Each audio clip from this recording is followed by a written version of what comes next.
Nasiraan yung umaandar na ubin.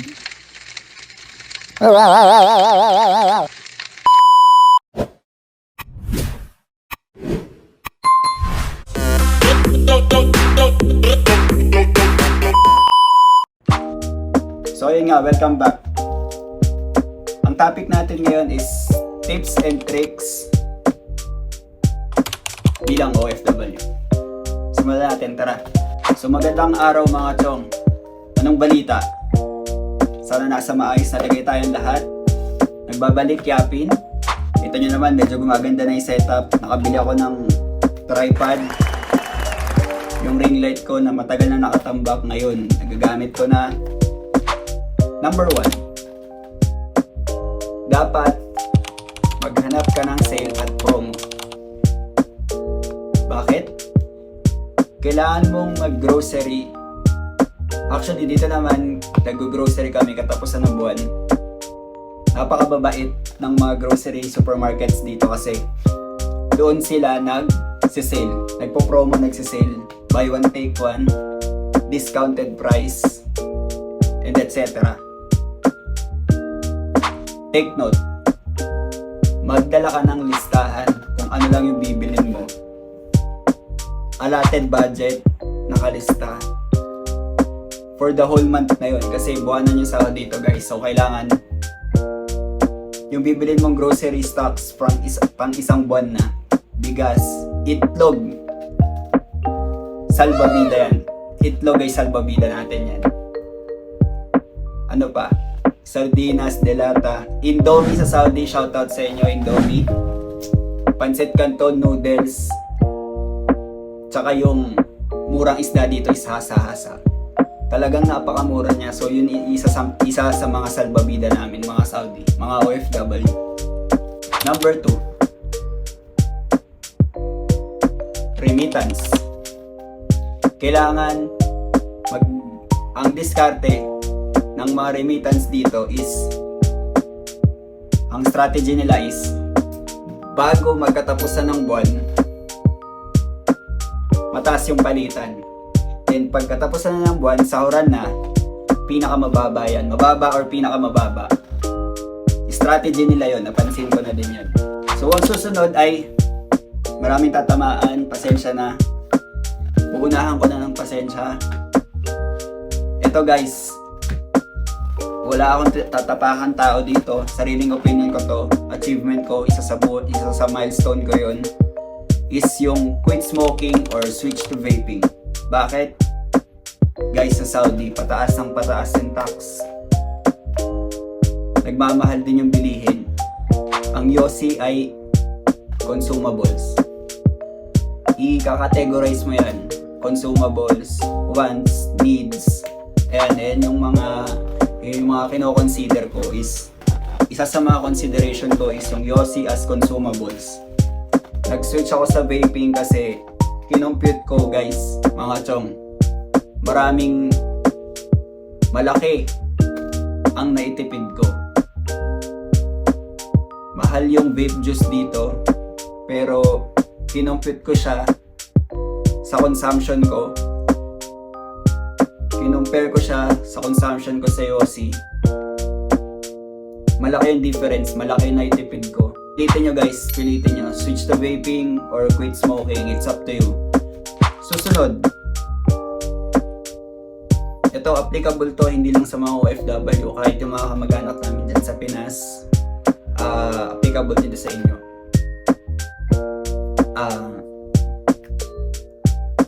Iwasan nyo yung tingi.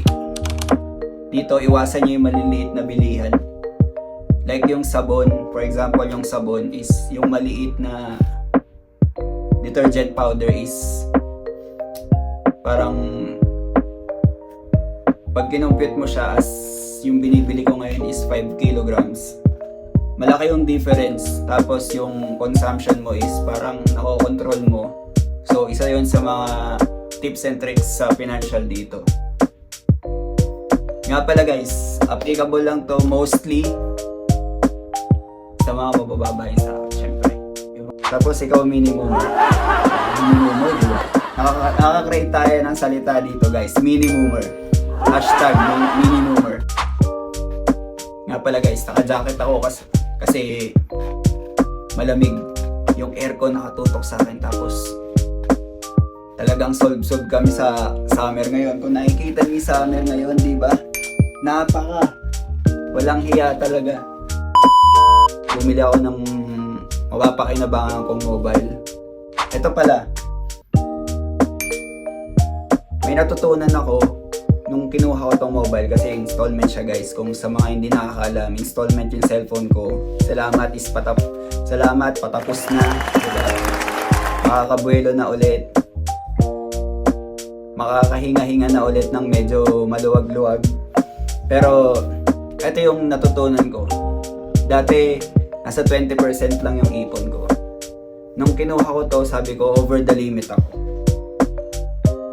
Then medyo during that time, survival mode ako. Alam niyo yun? Pero sa kalagitnaan, napaisip ako, sabi ko, kung naiuhulog ko to ng ganito kalaking halaga, ng over the limit ako, tapos nakaka-survive pa ako buwan-buwan, ibig sabihin, pwede ko siyang ipunin buwan-buwan. So sabi ko, pag nakabuelo ako, iisipin ko, naguhulog pa rin ako ng mobile, pero inuhulog ko na siya as ipon ko. Isa yun sa mga natutunan ko. Kaya minsan, okay din na ginagastusan mo yung sarili mo eh. Ginastos ako yung sarili ko kasi birthday gift ko to sa akin. Sarili ko, sabi ko, marami akong tinanong dito kasi talagang hindi ako bumibili guys ng mahal na gamit. Actually, sa pamilya ko, alam nila, ang binibili ko lagi is yung second hand. Pero ngayon bumili ako ng brand new kasi dapat ang kukunin ko is yung mga older version ng iPhone. Pero sabi sa akin nung kinuhanan ko is mag-unbox ka lang naman din. I-cherish mo na. Try mo naman i-unbox yung bago. So sabi ko parang medyo oo nga no. Medyo oo lang. Tapos nagkonsulta ako sa mga kamag-anak ko, pamilya, sa partner ko, nagkonsulta ako. Sabi ko, kaya ko ba? Sabi niya, wag. Minsan lang yan. Reward yourself guys. It's worth it. Pagkahawa ko ng box nito, sabi ko, pwede na ako umuwi, bubuksan ko na to. Gusto ko nang i-video, gusto ko nang i-unboxing. Kahit hindi ako nag-unboxing nun, sabi ko, gusto ko i-unbox. Sabi ko, gusto ko nang umuwi. Binigay sa akin to. Kakasimula pa lang ng duty. So sabi ko, umaga pa lang, sabi ko, parang gusto ko na umuwi.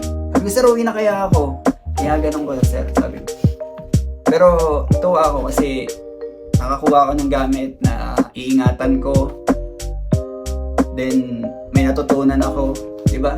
Laking tulong. Minsan, gastos sa sarili mo. Reward yourself, guys. Mga chong. Isa yun. Panalo yun. May mga matututunan ka. May lesson. Tapos, may experience. May rewarding moment. Diba? So, yun. Medyo mahaba na naman yung vlog ko. Pero maraming salamat talaga sa mga sumusuporta. Saka sa mga hindi pa nakasuporta, baka naman. So pauwi nga kami kahapon, tapos bigla na lang kami pinababa ng driver. Naflatan pala kami guys, mga chong. Ngayon, nag-Uber kami, kasama ko yung mga Indonesian mga tropa. Ayan nga, nasa Uber na kami. Anong oras na rin kami nakauwi niyan? Kaya ngayon medyo lobat ako.